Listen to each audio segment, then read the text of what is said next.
स्कंद 4 12वां अध्याय। ध्रुव जी को कुबेर का वरदान और विष्णु लोक की प्राप्ति। श्री मैत्रेय जी कहते हैं, विदुर जी, ध्रुव का क्रोध शांत हो गया है और वे यक्षों के वध से निवृत्त हो गए हैं। यह जानकर भगवान कुबेर वहां आए। उस समय यक्ष, चारण और किन्नर लोग उनकी स्तुति कर रहे थे। उन्हें देखते ही ध्रुव जी हाथ जोड़कर खड़े हो गए।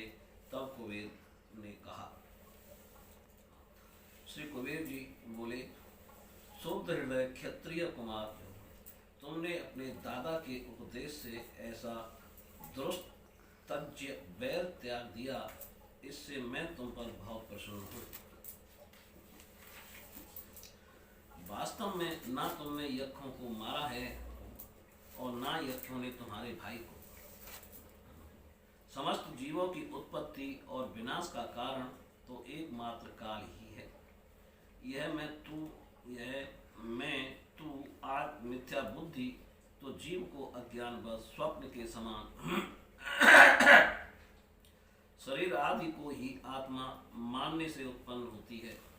इसी से मनुष्य को बंधन एवं दुखादि विपरीत अवस्थाओं की प्राप्ति होती है। ध्रुव, अब तुम जाओ, भगवान तुम्हारा मंगल करें। तुम संसार पास से मुक्त होने के लिए सब जीवों में समदृष्टि रखकर पूर्व भूतात्मा भगवान श्री हरि का भजन करें। वे संसार पास का छेदन करने वाले हैं तथा संसार की उत्पत्ति आदि के लिए अपनी त्रिगुणात्मिकता माया शक्ति से युक्त होकर भी वास्तव में उससे रहित हैं। उनके चरण कमल ही सबके लिए भजन करने योग्य हैं। प्रियवर, हमने सुना है कि तुम सर्वदा भगवान कमलनाभ के चरण कमलों के समीप रहने वाले हो, इसलिए तुम अवश्य ही वर पाने योग्य हो। ध्रुव, तुम्हें जिस वर की इच्छा हो मुझसे निसंकोच एवं निसंक होकर मांग लो। श्री मैत्रेय जी कहते हैं, विदुर जी, यक्षराज कुबेर ने जब इस प्रकार वर मांगने के लिए आग्रह किया, तब महाभागवत महामती ध्रुव जी ने उनसे यही मांगा कि मुझे श्री हरि की अखंड स्मृति बनी रहे, जिससे मनुष्य सहज ही दुरस्तर संसार सागर को पार कर जाता है। एडबिडा के पुत्र कुबेर जी ने बड़े प्रसन्न मन से उन्हें भगवत स्मृति प्रदान की। फिर उनके देखते ही देखते वे अंतर्ध्यान हो गए। इसके पश्चात ध्रुव जी भी अपनी राजधानी को लौट आए। वहाँ रहते हुए उन्होंने बड़ी बड़ी दक्षिणा वाले यज्ञों से भगवान यज्ञ पुरुष की आराधना की। भगवान ही द्रव्य क्रिया और देवता संबंधी समस्त कर्म और उसके फल हैं तथा वे ही कर्म फल के दाता भी हैं। सर्वोपाधि शून्य सर्वात्मा श्री अच्युत में प्रबल वेग युक्त भक्ति भाव रखते हुए ध्रुव जी अपने में और समस्त प्राणियों में सर्वव्यापक श्री हरि को विराजमान देखने लगे।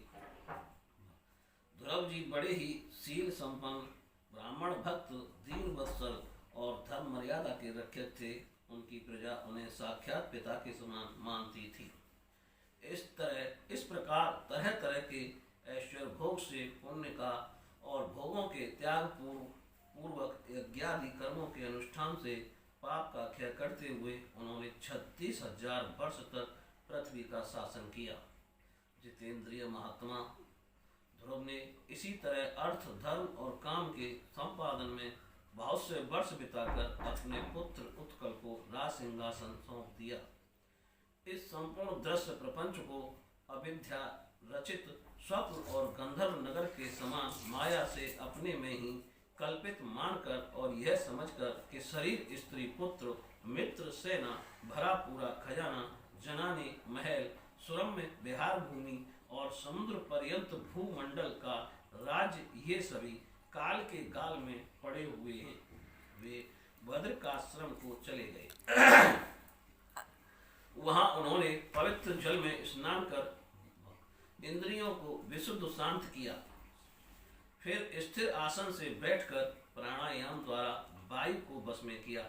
तदंतर मन के द्वारा इंद्रियों को बाह्य विषयों से हटाकर मन को भगवान के स्थूल विराट स्वरूप में स्थिर कर दिया। उसी विराट रूप का चिंतन करते करते वे अंत में ध्याता और ध्येय के भेद से शून्य निर्विकल्प समाधि में लीन हो गए। और उस अवस्था में विराट रूप का भी परित्याग कर दिया। इस प्रकार भगवान श्री हरि के प्रति निरंतर भक्तिभाव का प्रभाव चलते रहने से उनके नेत्रों में बार बार आनंदाश्रुओं की बाढ़ सी आ जाती थी। इससे उनका हृदय द्रवीभूत हो गया और शरीर में रोमांच हो आया। फिर देहाभिमान गलित हो जाने से उन्हें मैं ध्रुव हूँ इसकी स्मृति भी ना रही। इसी समय ध्रुव जी ने आकाश से एक बड़ा ही सुंदर विमान उतरते देखा। वह अपने प्रकाश से दसों दिशाओं को आलोकित कर रहा था, मानो पूर्णिमा का चंद्र ही उदय हुआ हो। उसमें दो श्रेष्ठ पार्षद गदाओं का सहारा लिए खड़े थे। उनके 4 भुजाएं थीं, सुंदर श्याम शरीर था, किशोर अवस्था थी और अरुण कमल के समान नेत्र थे। वे सुंदर वस्त्र, किरीट, हार, भुजबंद और अति मनोहर कुंडल धारण किए हुए थे। उन श्लोक श्री हरि के सेवक जानकर ध्रुव जी हड़बड़ाहट में पूजा आदि का क्रम भूलकर सहसा खड़े हो गए और ये भगवान के पार्षदों में प्रधान हैं ऐसा समझकर उन्होंने श्री मधुसूदन के नामों का कीर्तन करते हुए उन्हें हाथ जोड़कर प्रणाम किया। ध्रुव जी का मन भगवान के चरण कमलों में तल्लीन हो गया और वे हाथ जोड़कर बड़ी नम्रता से सिर नीचा किए खड़े रह गए। तब श्री हरि के प्रिय पार्षद सुनंद और नंद ने उनके पास जाकर मुस्कुराते हुए कहा। सुनंद और नंद कहने लगे, राजन, आपका कल्याण हो। आप सावधान होकर हमारी बात सुनिए। आपने 5 वर्ष की अवस्था में ही तपस्या करके सर्वेश्वर भगवान को प्रसन्न कर लिया था। हम उन्हीं निखिल जगन नियंता सारंगपाणी भगवान विष्णु के सेवक हैं और आपको भगवान के धाम में ले जाने के लिए यहाँ आए हैं। आपने अपनी भक्ति के प्रभाव से विष्णु लोक का अधिकार प्राप्त किया है, जो औरों के लिए बड़ा दुर्लभ है। परम ज्ञानी सप्तऋषि भी वहाँ तक नहीं पहुँच सके। वे नीचे से केवल उसे देखते रहते हैं। सूर्य और चंद्रमा आदि ग्रह, नक्षत्र एवं तारागण भी उनकी प्रदक्षिणा किया करते हैं। चलिए, आप उसी विष्णु धाम में निवास कीजिए। प्रियवर, आज तक आपके पूर्वज तथा और कोई भी उस पद पर कभी नहीं पहुंच सके। भगवान विष्णु का वह परम धाम सारे संसार का वंदनीय है। आप वहां चलकर विराजमान हो। आयुष्मान यह श्रेष्ठ विमान पुण्य श्लोक शिखामणि श्री हरि ने आपके लिए ही भेजा है। आप इस पर चढ़ने योग्य हैं। श्री मैत्रेय जी कहते हैं, भगवान के प्रमुख पार्षदों के ये अमृतमय वचन सुनकर परम भागवत ध्रुव जी ने स्नान किया। फिर संध्या वंदनादि नित्य कर्म से निवृत्त हो मांगलिक अलंकार आदि धारण किए। बदरकाश्रम में रहने वाले मुनियों को प्रणाम करके उनका आशीर्वाद लिया। इसके बाद उस श्रेष्ठ विमान की पूजा प्रदक्षिणा की और पार्षदों को प्रणाम कर स्वर्ण के समान कांति में दिव्य रूप धारण कर उस पर चढ़ने को तैयार हुए। इतने में ही ध्रुव जी ने देखा कि काल मूर्तिमान होकर उनके सामने खड़ा है। तब वे मृत्यु के सिर पर पैर रखकर उस समय अद्भुत विमान पर चढ़ गए। उस समय आकाश में दुंदुभी, मृदंग और ढोल आदि बाजे बजने लगे। श्रेष्ठ गंधर्व गान करने लगे और फूलों की वर्षा होने लगी। विमान पर बैठकर ध्रुव जी ज्यों ही भगवान के धाम को जाने के लिए तैयार हुए, त्यों ही उन्हें अपनी माता सुनीता का स्मरण हो आया। वे सोचने लगे, क्या मैं बेचारी माता को छोड़कर अकेला ही दुर्लभ वैकुंठ धाम को जाऊंगा।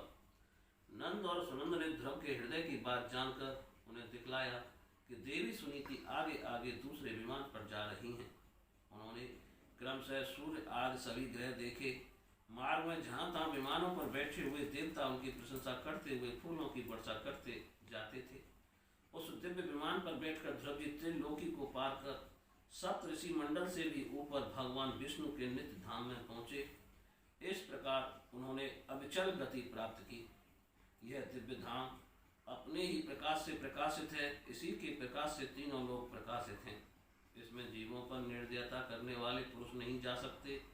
यहाँ तो उन्हीं की पहुँच होती है जो दिन रात प्राणियों के कल्याण के लिए शुभ कर्म ही करते रहते हैं, जो शांत समदर्शी, शुद्ध और सब प्राणियों को प्रसन्न रखने वाले हैं तथा तथा भगवत भक्तों को ही अपना एकमात्र सच्चा सुहृदय मानते हैं, ऐसे लोग सुगमता से ही इस भगवत धाम को प्राप्त कर लेते हैं।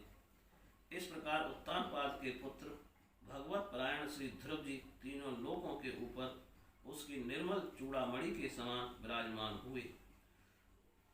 कुरुनंदन, जिस प्रकार दाएं चलाने के समय खंबे के चारों ओर बैल घूमते हैं, उसी प्रकार ये गंभीर वेग वाला ज्योतिष चक्र उस अविनाशी लोक के आश्रय ही निरंतर घूमता रहता है।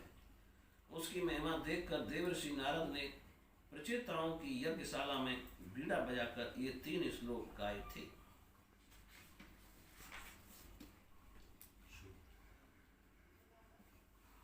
नारद जी ने कहा था, इसमें संदेह नहीं, तत्परायणता प्रायणा सुनीति के पुत्र ध्रुव ने तपस्या द्वारा अद्भुत शक्ति संचित करके जो गति पाई है, उसे भगवत धर्मों की आलोचना करके वेदवादी मुनिगण भी नहीं पा सकते, फिर राजाओं की तो बात ही क्या है।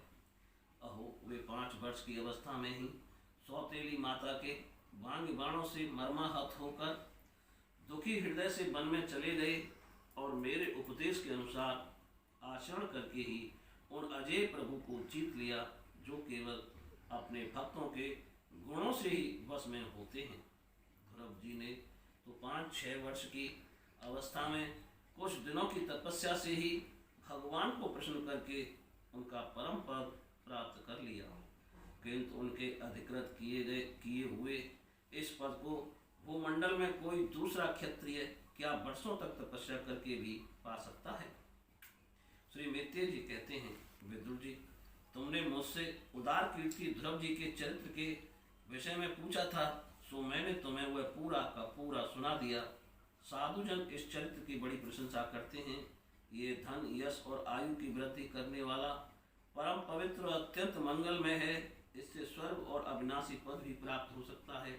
यह देव तत्व की प्राप्ति कराने वाला, बड़ा ही प्रशंसनीय और समस्त पापों का नाश करने वाला है। भगवत भक्त ध्रुव के इस पवित्र चरित्र को जो श्रद्धा पूर्वक बार बार सुनते हैं, उन्हें भगवान की भक्ति प्राप्त होती है, जिससे उनके सभी दुखों का नाश हो जाता है। इसे श्रवण करने वाले को शीलादि गुणों की प्राप्ति होती है। जो महत्व चाहते हैं, उन्हें महत्व की प्राप्ति कराने वाला स्थान मिलता है। जो तेज चाहते हैं, उन्हें तेज प्राप्त होता है। और जो मनुष्यों को मान बढ़ता है, और पवित्र कीर्ति ध्रुव जी के इस महान चरित्र का प्रातः और सायंकाल ब्राह्मणादि द्विजातियों के समाज में एकाग्र चित्त से कीर्तन करना चाहिए। भगवान के परम पवित्र चरणों की शरण में रहने वाला जो पुरुष इसे निष्काम भाव से पूर्ण अमावस्या, द्वादशी, श्रवण, नक्षत्र तिथि, व्यतिपात, संक्रांति अथवा रविवार के दिन श्रद्धालु पुरुषों को सुनाता है, वह स्वयं अपने आत्मा में ही संतुष्ट रहने लगता है और सिद्ध हो जाता है। यह साक्षात भगवत द्विषयक अमृतमय ज्ञान है, जो लोग भगवान मार्ग के मर्म से अनभिज्ञ हैं। उन्हें जो कोई इसे प्रदान करता है, उस दीन वत्सल के पालु पुरुष पर देवता अनुग्रह करते हैं। ध्रुव जी के कर्म सर्वत्र प्रसिद्ध और परम पवित्र हैं। वे अपनी बाल्यावस्था में ही माता के घर और खिलौनों का मोह छोड़कर श्री विष्णु भगवान की शरण में चले गए थे। कुरुनंदन, उनका यह पवित्र चरित्र मैंने तुम्हें सुना दिया। बोलिए श्री कृष्ण भगवान की जय।